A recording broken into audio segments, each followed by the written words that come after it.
What it do, homies? It's your boy Dave, and I'm back today. We out here with our Patreon request by Michael Gehrman. This time we taking a look at the birthday massacre in the dark. Alright, I don't know what to expect, but I'm all for reacting to some new stuff. So let's go ahead and shut up and turn it up.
Okay, so before we jump right into that, just some first initial thoughts. That the beginning, right? We kind of got like an interlude to how you want to call it, the type of stuff that you maybe would like hear in like horror movies and everything, kind of like right before the action happened. And, this is the sound that plays, and then boom, it happens. And then of course they come through with immediately just with the breakdown, start jamming.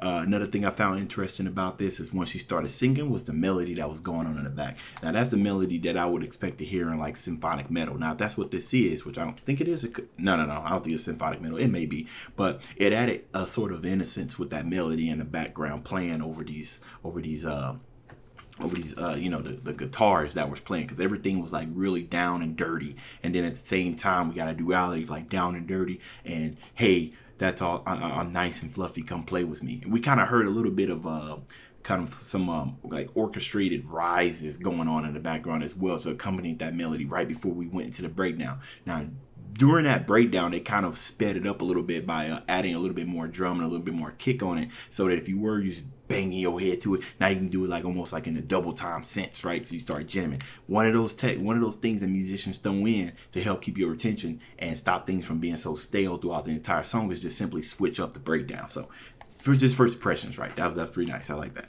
All right.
Okay, now obviously that had like a almost like kind of like a horror undertone and everything.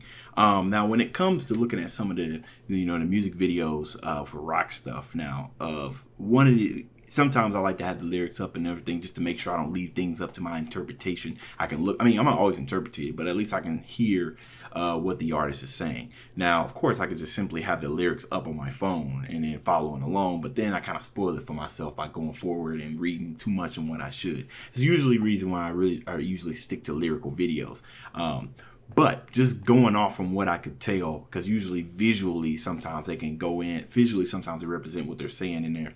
It almost looks like when they had her putting the key to the heart. It was almost like she's in the dark for her own actions. Like it's like an alternative like persona or something, and she's trying to either banish it or trying to access it, but it's like slowly taking over her, possibly, which would explain why she's getting drunk when she's getting drawn into her bed, right? And then with the title being "In the Dark," I'm thinking that this is in the dark of your own actions, like of oneself, or giving into like some negative actions or negative stigmas or anything. To reinforce why I think this is because when she starts singing, right, when you get those background, those melodies, and you get kind of like those pads and those hymns and everything in the background, it's almost like this is like the innocence, like in her speaking, and then they go into the chorus, right, and it's a little bit more heavy, especially with those breakdowns at the beginning. The breakdowns in the beginning really kind of sets that danger tone, But during the chorus, right, there's still her voice there, but of course the rhythm section picks up a lot more and it just gets really heavy. But then, like I said, it's just that duality of nice and heavy. So it's almost giving you a sense of a split persona, right? Your other self is in the dark, or you in the dark for this other self of you that's doing something that you don't necessarily do, or something that you're confused about. Yeah, I may be far off, or I might be on point. I don't know. This is why I usually like to look at the lyric videos, but I do know there are some instances when it comes to these bands where you actually want to look at the music video because it's either really well done, or sometimes the video can convey more than the lyrics, or it helps you understand the lyrics a lot better. Like for instance, Metallica 1, right? Some people like that. I know that it's a story about how Johnny got his gun and whatnot, but if you didn't have the ears for metal, right?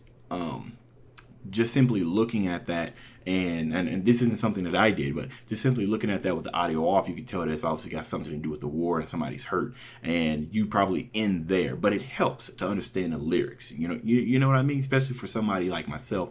Well, I can't really say this anyway. I can't really say this anymore because I've reacted to a bunch of metal songs, so I don't know if you guys would classify me as a metal head. I'm a jazz head first, and probably hip hop head second, and then a metal head third, right? And here comes the fourth head, which is probably beatbox, while I'm working on that.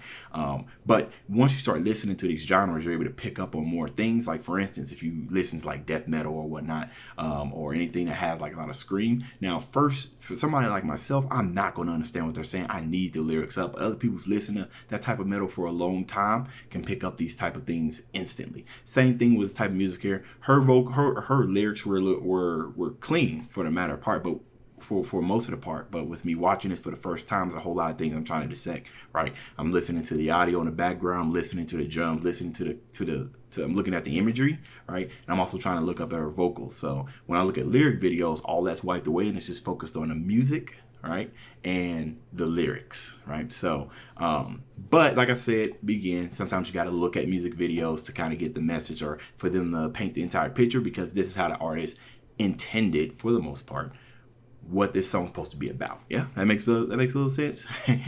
Well, Michael, this was a great. I did enjoy this. Definitely gonna have to check a little bit more. But if I'm going to move forward with the Birthday Massacre, I'm probably going to want to look at a lyric video first, unless all of their music videos you absolutely have to look at.